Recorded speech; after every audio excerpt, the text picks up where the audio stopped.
Honestly, what do they all take me for? I'm fine. Perfectly and completely fine. It's hardly different from daytime. I'm not scared. Ah! Ghost! Hang on. Professor? Is that you? Oh, well, good evening!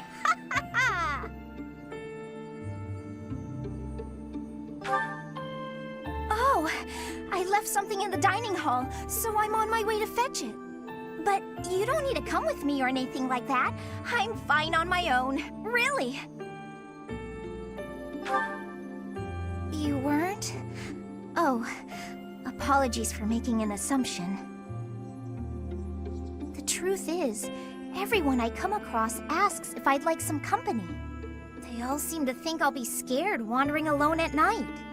So rude and presumptuous, you know. I'm perfectly capable of being on my own.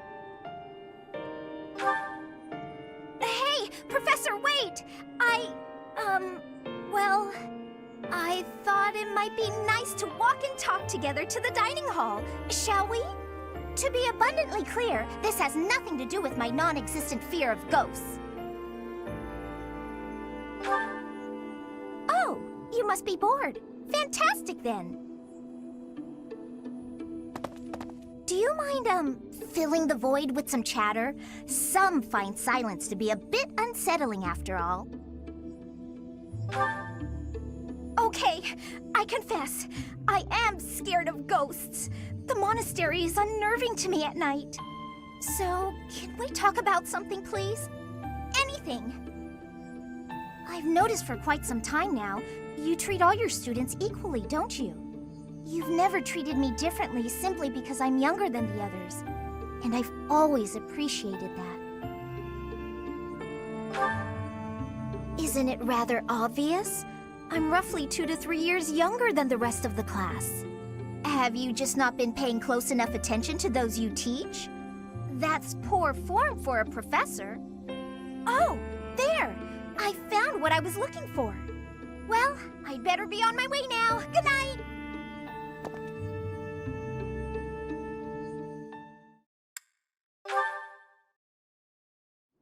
Professor, thank you for helping me with my training. I'd love to do this again if possible. Your advice is always so useful. Everyone thinks you're a wonderful teacher. You account for people's weaknesses while capitalizing on their strengths. Initially, I wasn't sure you paid too much attention to your students. Clearly, I was wrong. After all, were that the case, you wouldn't be capable of providing such useful feedback. I'll continue to learn and grow from your instruction, Professor. I just know it. You think I'm determined?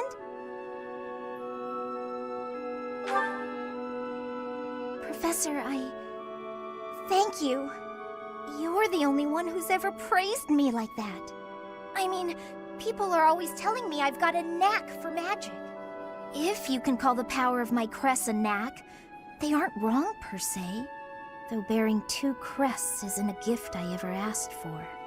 Anyhow, I've made a point to work harder than most and not rely too heavily on the power they bestow.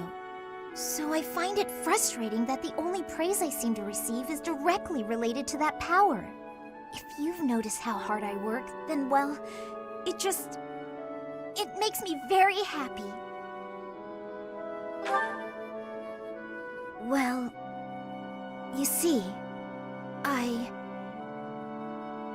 it is because I am the only child of House Ordelia. I must do all I can for my family name. I'm determined to someday be of real value to them, and that day must come soon. I can't waste any time. I don't have much of it left. Anyway, I should be going. Thank you again for your help.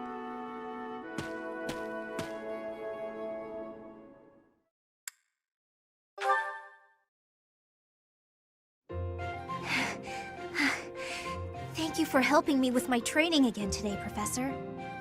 I'm gonna keep at it for a while longer, so you go on ahead. I I can't.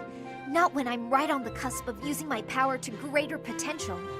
Surely you yourself are tired. Just don't worry about me, okay?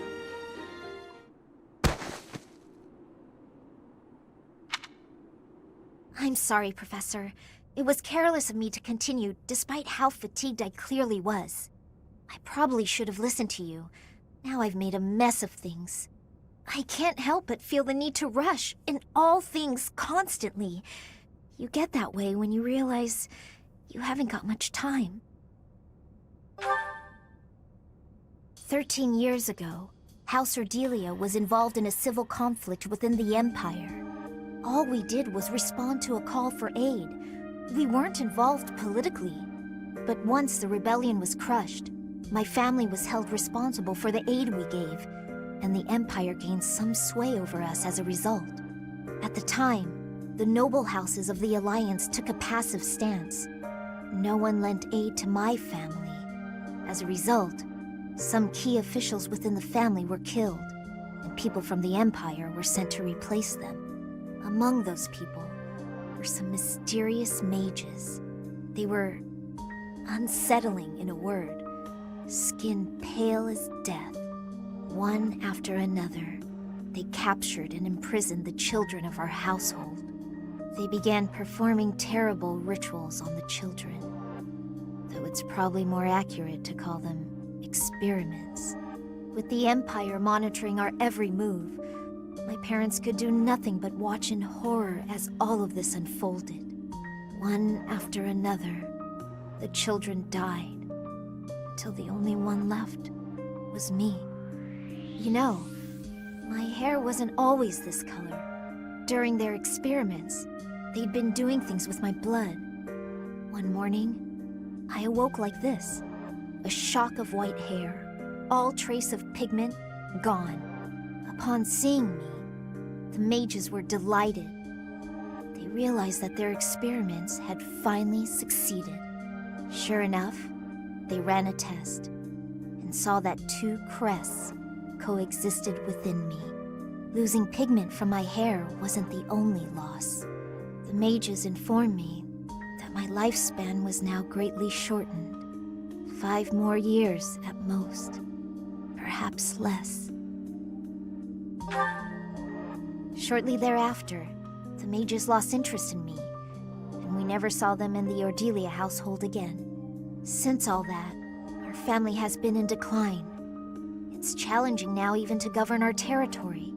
After all my mother and father have suffered, I at least want them to have peace as they grow older. That is all I wish for, but I haven't much time to ensure it comes to pass. It's not like what's been done to me can be undone. Professor, the only way I can conceive of would be to remove my crest somehow. But I don't know if that's even remotely possible. Even if it were, I wouldn't be of much use to you and the others without my crests. You sound resolved. I'll allow your resolve to bolster my own. Thank you, Professor.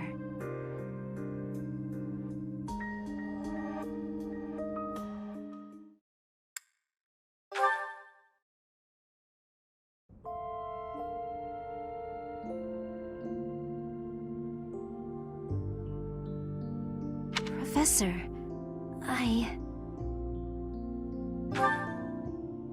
We have. I can feel that the crests are no longer a part of me. That must mean my body will. Thank you, Professor. No matter the outcome, I feel a sense of peace. I have hope, and that hope will carry me through it all. You've done so much, searching for a way to remove my crests, to save me. I can't tell you how much it means to me. I will not claim my title. House Ordelia will end with my father's generation. After this, I'm going to begin preparations for our family's dissolution. This will ensure that the people of our territory will not be troubled. And my parents will be able to live out their lives in peace? A good question. I hadn't considered it, but assuming I have life left in me, would it be alright if I came back here to stay by your side?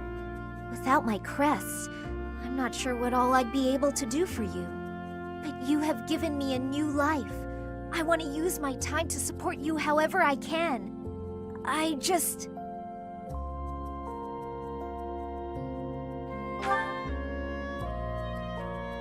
Oh, is this... This is...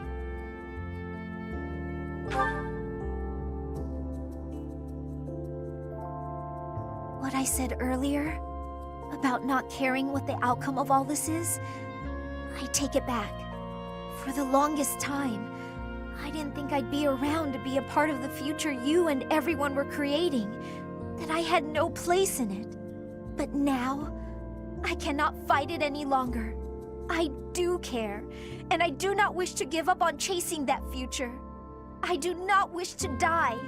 I refuse to give up on myself or on our future. And so, I promise to come back to you, no matter what.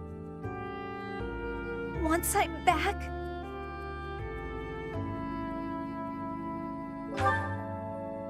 Yes, I quite like the sound of that. Together. It is decided. We will be together forever, living long, full lives. Count on it, my love.